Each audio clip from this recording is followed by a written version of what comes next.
Саламатсыздарбы? Бүгүн сиздер менен мен Орозбекова Жибек жана биздин сабагыбыздын аты шайлоо менен байланыштуу адам укуктары.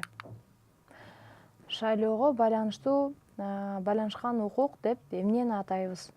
Бул бирөөнү ачык же болбосо жашыруун түрдө тандоо процедурасы.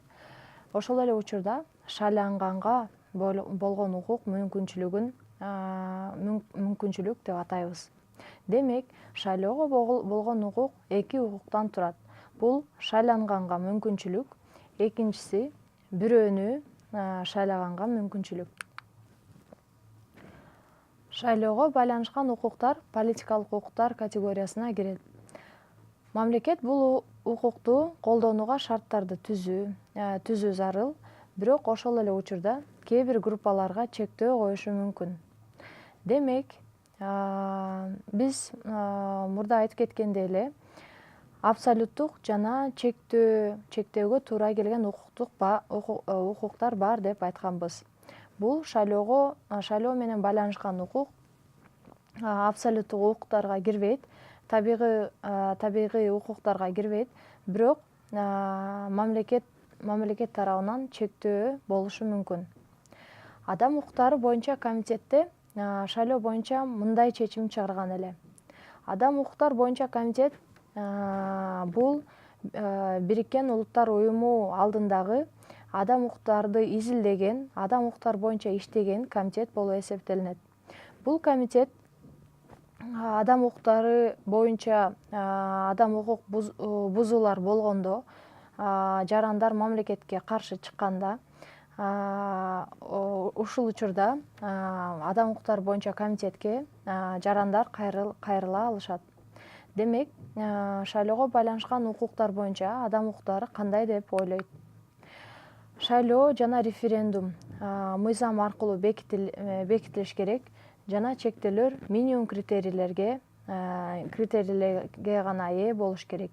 Мисалы, шайлоого туура келген шайлоо учурунда шайлоого туура келген жарандын жашы, экинчи болуп жарандык деп чет өлкөлүктөр чет өлкөнүн жарандары, мисалы үчүн шайлоо башка өлкөлөргө барып шайлоого катыша албайт дегенди билдирет. Биринчиси болсо, ар бир мамлекетте шайлоого туура келген жарандын жашы белгиленип өтүп келет. Ар өлкөдө ар башка каралат. Кедеки өлкөлөрдө 17 жаштан, кедеки өлкөлөрдө 18 жаштан, кедеки өлкөлөрдө 21 жашынан баштап шайлоого укуктуу болуп эсептелинет. Чектөөлөр кайсы учурда коюлбаш керек?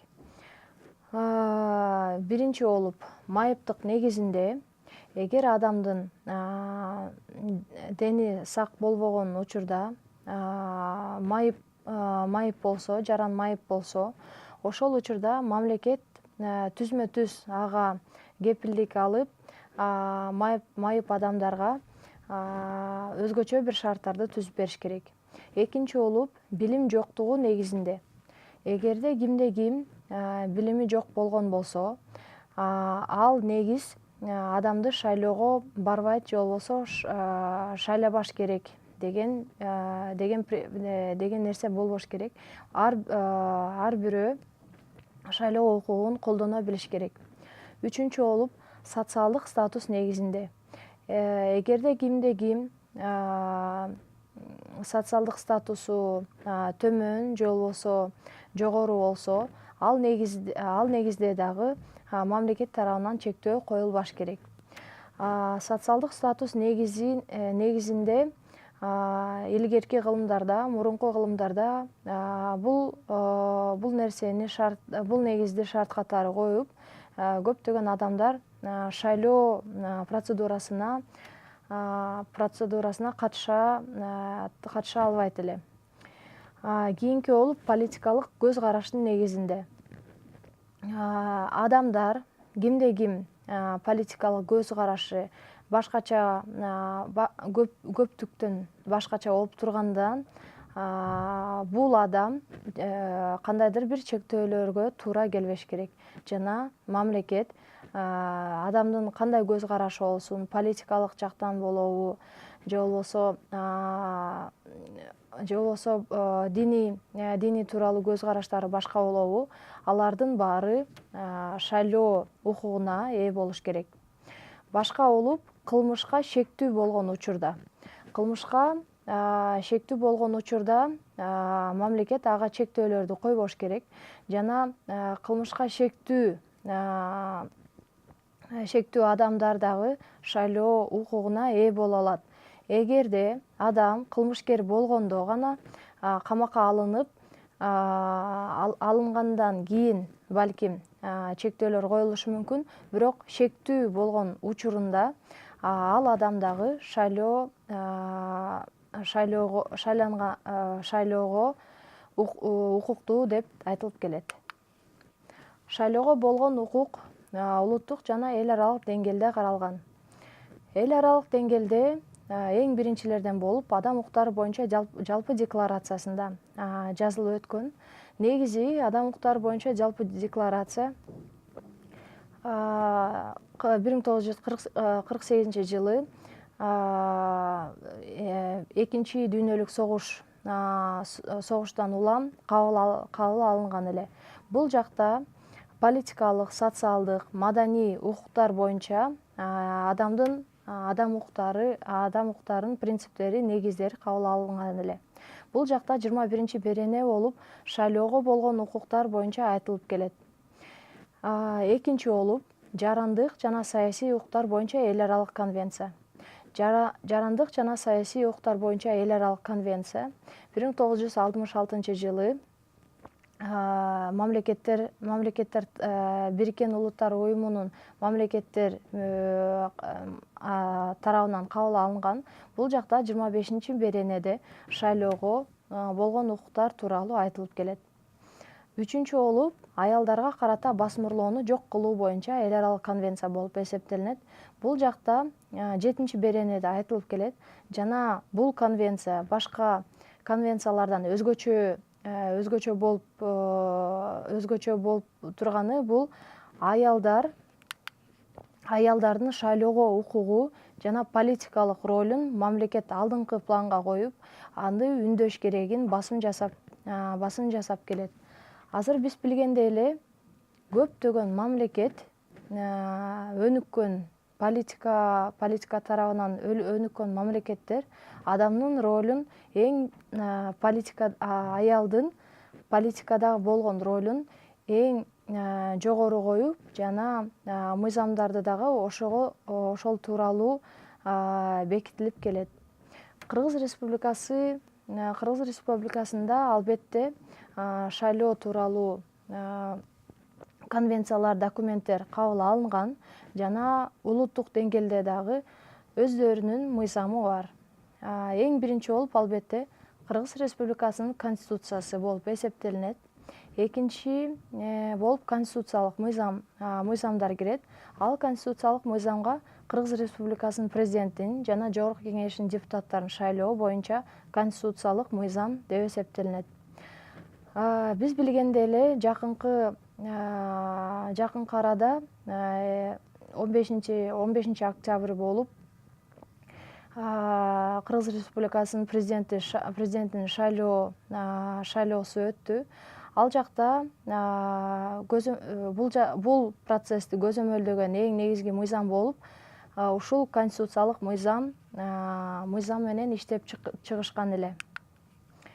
Башкалардан болуп Кыргыз Республикасынын шайлоо өткөрүү комиссиясы боюнча мыйзам.